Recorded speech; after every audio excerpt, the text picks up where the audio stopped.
Israel, फलस्तीन, Lebanon, Iran, Middle East और इसके बहाने सारी दुनिया की खबरें लेकर। शुरुआत एक वीडियो से। ये वीडियो आप देख रहे होंगे, इसमें एक जनाब हैं जो बोल रहे हैं लेकिन उनके हाथ कांप रहे हैं। ये इजराइल के स्पोक्स पर्सन हैं, कोई ऐरे गैरे आदमी नहीं है। इजराइल के प्रवक्ता हैं, अरबी के प्रवक्ता हैं।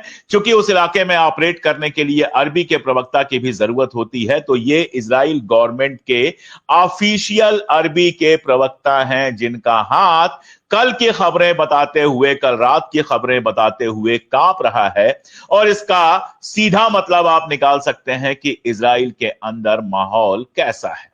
ईरान ने कल हमला किया, ईरान ने कल बदले का हमला किया। और देखिए, लगातार अपने यहां भी और यहां तक कि ईरान के चाहने वाले भी ये कह रहे हैं कि ईरान ने हमला किया। नहीं, ये गलत है, ये बिल्कुल गलत टर्म है। यूरोपीय जो अखबार हैं, जिनको मैं कहता हूं कि अमेरिका और इजराइल का गोदी मीडिया है, उसकी जबान का इस्तेमाल मत कीजिए। ईरान ने रिस्पांस किया। ईरान के ऊपर जो हमला हुआ था उसका यह जवाबी हमला था।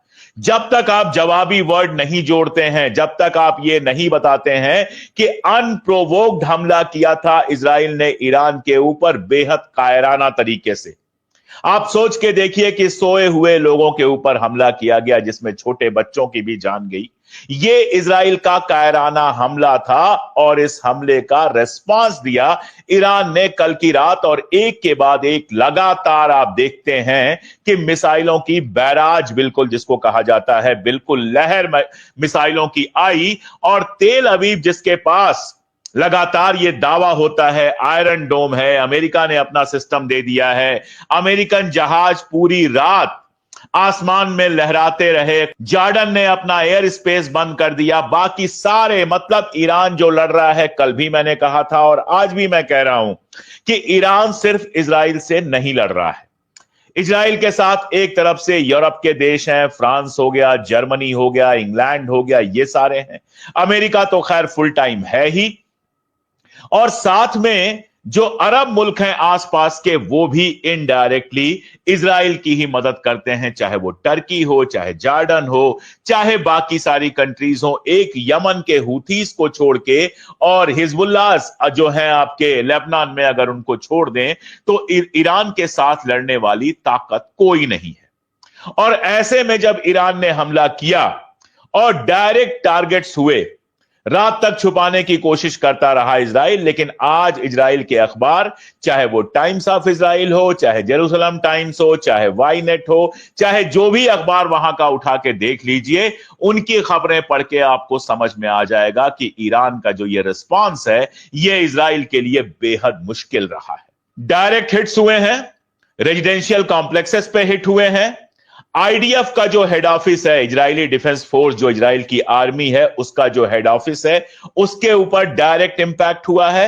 साथ में जो इनका एटॉमिक केंद्र है, कहा यह जा रहा है, दावा किया जा रहा है कि जो इजराइल का एटॉमिक सेंटर है, उसके ऊपर भी डायरेक्ट इंपैक्ट हुआ है। कितना हुआ है कि नहीं हुआ है, अभी दोनों तरफ से कंफर्मेशन नहीं आई है। लेकिन इतना तो तय है कि इस तरह का हमला तेल अवीव ने आज के पहले नहीं देखा था।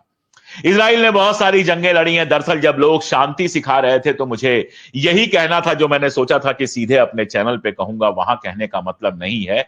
पिछले 100 साल अगर ले लें तो ईरान ने अपनी तरफ से किसी पर हमला नहीं किया। ईरान से शाह पहलवी को जो निकाला गया, वो ईरान का अंदरूनी मामला था, किसी दूसरे मुल्क के ऊपर ईरान ने हमला नहीं किया। ईरान इराक वार में भी इराक ने पहला हमला किया था, ईरान ने हमला नहीं किया था। और वहीं आप इजराइल को देख लीजिए, लीबिया को तबाह करने में सबसे बड़ा रोल इजराइल का, इराक को तबाह करने में सबसे बड़ा रोल इजराइल का।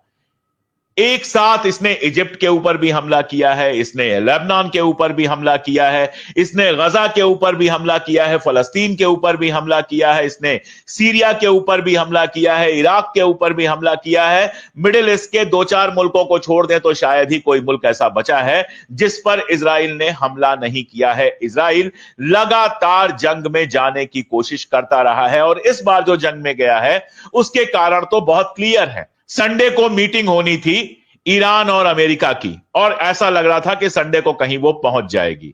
और इतना ही नहीं है, नेसेट जो वहां की संसद है उसको भंग करने के लिए आज की डेट में कार्रवाई होनी थी, उसके एक दिन पहले नेतन्याहू आक्रमण कर देता है। सीधी सी बात यह है कि नेतन्याहू कैसे भी अपने देश को जंग में उलझाकर और लगातार अपनी गद्दी बचाए रखना चाहता है। और ऐसे में आप ईरान से उम्मीद क्या कर रहे हैं कि ईरान के दिल पे हमला हो, ईरान के एटॉमिक सेंटर पे हमला हो, ईरान के तेहरान पर हमला हो, ईरान के आर्मी ऑफिसर्स के ऊपर हमला हो, ईरान के साइंटिस्ट जब अपने घर में सो रहे हैं उनके बेडरूम में बम मारा जाए और उसके बाद ईरान हाथ पर हाथ रख के बैठा रहे। जिनको यह उम्मीद थी या तो वो दुनिया का इतिहास नहीं जानते या फिर जरूरत से ज्यादा भोले हैं। इन सब के बीच ट्रंप के कुछ बयानात देख लीजिए, फिर और डिटेल्स में मैं आऊंगा। जब इजराइल ने हमला कर दिया और ट्रंप को यह बताया गया होगा कि अब तो ईरान तबाह हो गया, अब तो ईरान कुछ कर ही नहीं पाएगा, तो ट्रंप का तुरंत एक बयान आता है ट्रुथ सोशल पर। और उस बयान में ट्रंप क्या कहते हैं? उस बयान में ट्रंप कहते हैं कि ईरान अब हमसे समझौता कर ले, अगर अब भी समझौता नहीं करेगा तो कुछ भी नहीं बचेगा। मतलब आपको यह लग रहा था कि आप ईरान के ऊपर हमला करेंगे और डर के मारे ईरान आकर आपके साथ समझौता कर लेगा।